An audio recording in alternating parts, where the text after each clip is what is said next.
ClancyPasta presents What I Lost in the Pond, written by Pretty Creepy.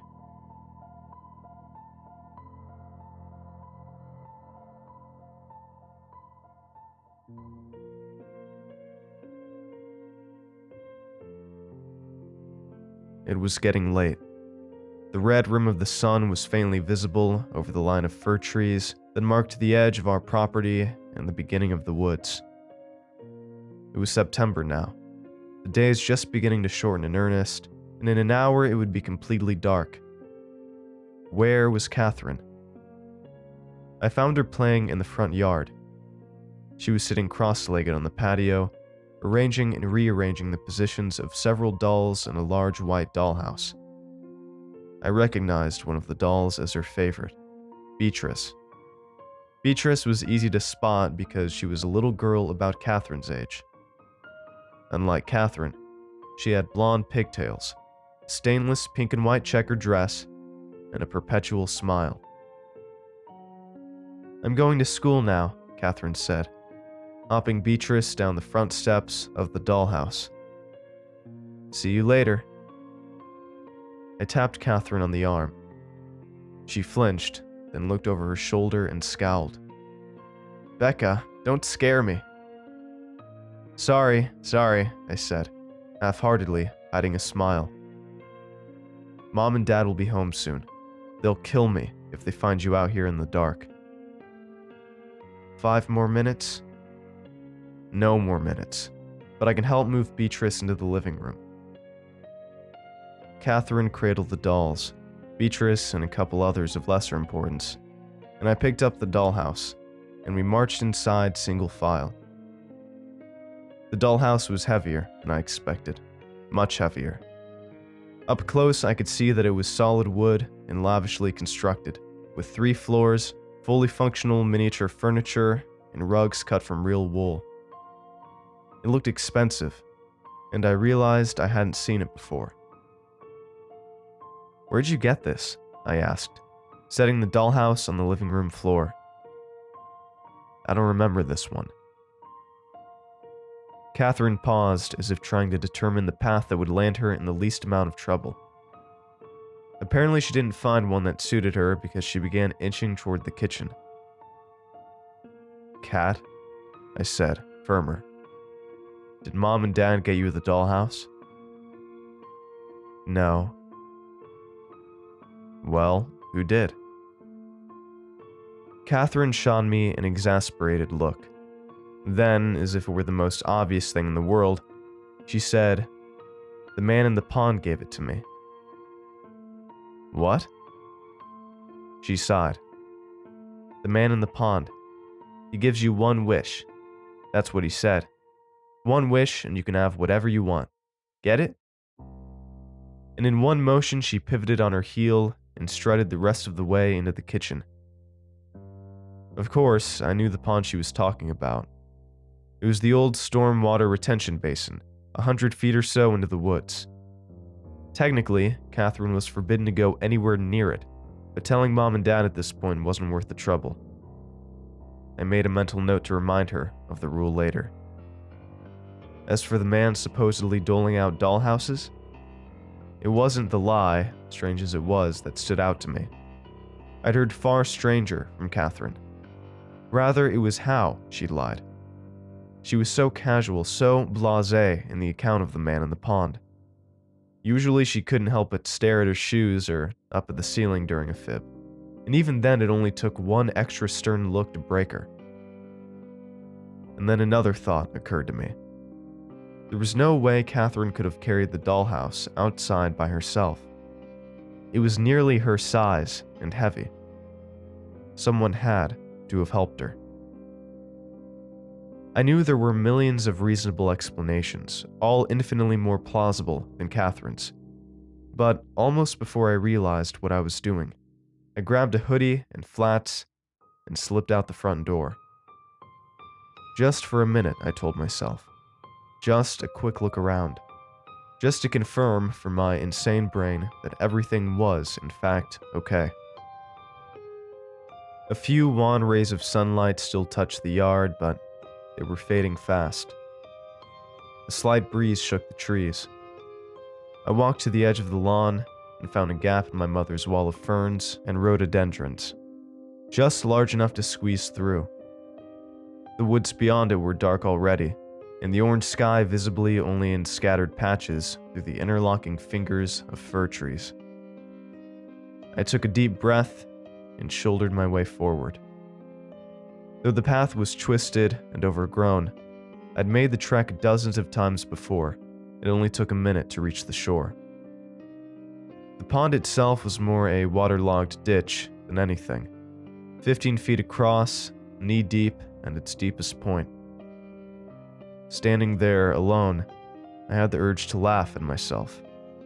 What did I expect to find? Even in the dim light, I could see the pond was the same as it always was. Still, algae green, smelling faintly of rotten eggs. And of course, there was no one else around. No crazed hermit lurking in the shadows.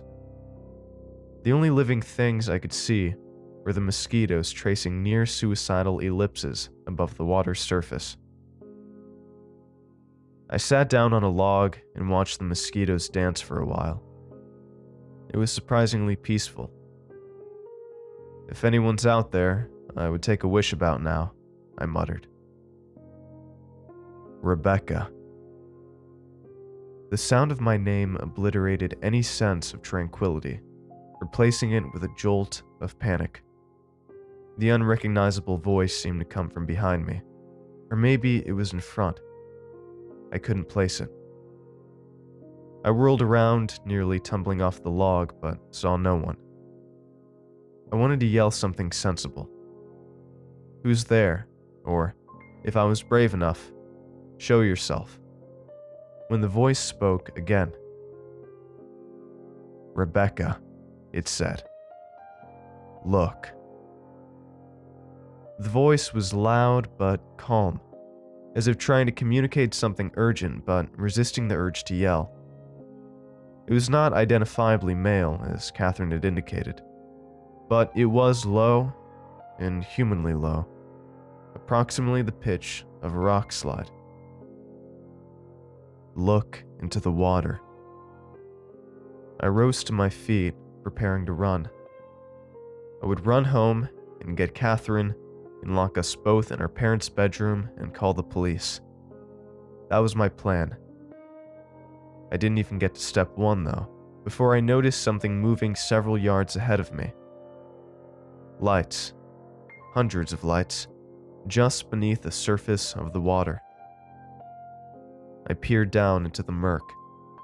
The entire pond had filled with bluish-white orbs, each about the size of a quarter, darting this way and that, like a school of bioluminescent tadpoles. Can you see? Yes, I mouthed. I couldn't take my eyes off of the floating orbs. Good, said the voice, relaxing somewhat. Now, do you know why you're here? I shook my head. You're here to receive a wish. One wish. One wish exactly. It can be anything you want. Money, fame, love. But it must be for you and only for you.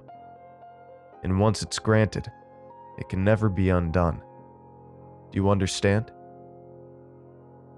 Yes, I understand, I said, more purposefully now. Hearing the terms of the deal seemed to help me regain my bearings, as much as possible anyway, given the circumstances. What will it be? Honestly, I didn't know. It was hard to think of just one thing. There were so many aspects of my life I wanted to change, so many nagging little inadequacies, and only this one opportunity to rectify them. Did I want better grades? Prettier clothes? The ability to be myself in front of strangers? Before I could reach a conclusion, however, the voice cut me off. Good, it said. Now look. All at once, the orbs began to accelerate. Faster and faster they swam, blurring into one another until the entire pond emanated a continuous stream of bluish light. I took a step forward. There were shadows now in the center of the pond, a figure beginning to take shape. I took another step. It was a girl. A girl wreathed in blue and white. It was me. It was me, and it wasn't me. The girl in the pond had my skin, my eyes, my lips, my hair, my ears, but not, I gasped, my nose. Gone was the prominent, slightly hooked, aquiline nose my father referred to as my Robinson family inheritance. He claimed it gave our faces intelligence and distinction, but I hated it with a passion. The girl I gazed at now had the thin, vaguely elfin nose of a post-op celebrity. She was beautiful. "Good?" said the voice. Now it was a question. "Yes, that is what I want," I stammered. "Wait. There must be a balance. Look." A new figure was beginning to take shape in the water. Another ghostly vision of a girl. I didn't recognize her at first. Then it clicked. It was someone I knew or used to know. Susan, my close friend in second grade who'd moved away to Houston many years ago. I hadn't talked to her in ages, but the figure was unmistakably the teenage version of the girl I'd played typewriter with on the Discovery Elementary School playground. With one exception. She had a different nose. My nose. "Now do you understand?" asked the voice. I nodded.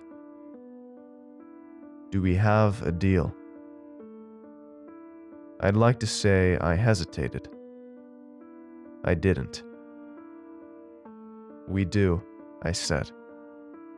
And then, without a word of warning or goodbye, without even acknowledging the deal was done, the orbs of light vanished from the pond, dissolving into the water like sugar cubes, and as the light faded, the ground around me was once again drawn into the shadow of the trees. And I knew without having to test it, that the voice was gone and would not return. After my eyes adjusted, the first thing I noticed was how late it was. The sun had long since set, and the moon hung bright and low in the sky. I needed to get home before my parents grounded me until college. As I retraced my steps along the path, I noticed the second thing. My breathing had changed. I pressed my hands against my face and felt a modest bump where once my high arching nose bridge had been. Had it actually worked? I didn't have my phone or any way to check on hand. I accelerated to a jog, then a sprint. Several near falls later, I cleared the path, crashing through the rhododendrons and into the front yard. Thankfully, my parents' cars weren't in the driveway. Forget being grounded. If the voice had kept its promise, I needed to think up an excuse for my sudden transformation. I sprinted into the house, past the living room, and into the bathroom, with its rectangular, triple-door mirror. I left the light off at first, standing in the center of the sink, bracing myself for whatever I was about to see. Then, I flicked the switch, and the bathroom exploded in light. What I saw nearly stopped my heart. In the mirror was the face I'd seen minutes earlier in the pond. It was the face I'd imagined for myself in countless daydreams, struggled to create with makeup and outright fabricated a couple times in doctored Instagram posts. My new nose hung delicately from the center point between my eyes. Its slender bridge sloped upward at a precise 35-degree angle. Even as I stared at it, I couldn't believe the difference one feature could make. I felt like a new person. 1, 2, 3, 4, sang a voice from beyond the bathroom door. I froze. I'd forgotten about Catherine. It was way past her bedtime. Catherine was sitting on the living room floor, still completely engrossed in her games within that massive dollhouse. Luckily, she was facing the wall opposite me as I entered the room. Probably best to avoid looking at her directly, I thought. I didn't want to scare her. For a minute, I watched Catherine play hopscotch with Beatrice in one hand and another doll in the other, bouncing Beatrice up and down on the wood floor, counting 1, 2, 3, 4 in Beatrice's imagined helium voice. I looked at Catherine, and I looked at Beatrice, and I looked at the dollhouse. I felt a question forming on my lips. It was the question that should have been asked first thing when I re-entered the house, but had been overlooked in my mad dash to the bathroom. My dawning comprehension of the situation seemed to grin at me like a demon. 1, 2, 3, 4. Cat? I said, looking over her shoulder at the immaculately painted rooms, the handcrafted furniture. What? She said. When you talked to the man in the pond. Yeah? When you asked for the dollhouse, I mean. Did the man say anything else? Did he say he would trade you the dollhouse or something? No, said Catherine flatly. No? No. Really, Cat? I asked, my voice rising in pitch. You didn't have to make a trade? No, repeated Catherine for the third time, still not looking up. I mean, I didn't wish for a dollhouse. I got a dollhouse too, but that wasn't my wish. I waited for her to continue. I wished for a family, for Beatrice. She was lonely and needed a family. To put her to bed and make her dinner and take her to school, and I didn't hear the rest of it. All my attention was fixed on the doll she was holding, the one opposite Beatrice, one of the two others I'd seen her playing with earlier but hadn't looked at closely. It was a middle-aged man, paunchier than your typical Ken doll. He had glasses, a flannel shirt, a neat beard, and that nose. The same nose I'd wiped from my face forever, without hope of ever getting back.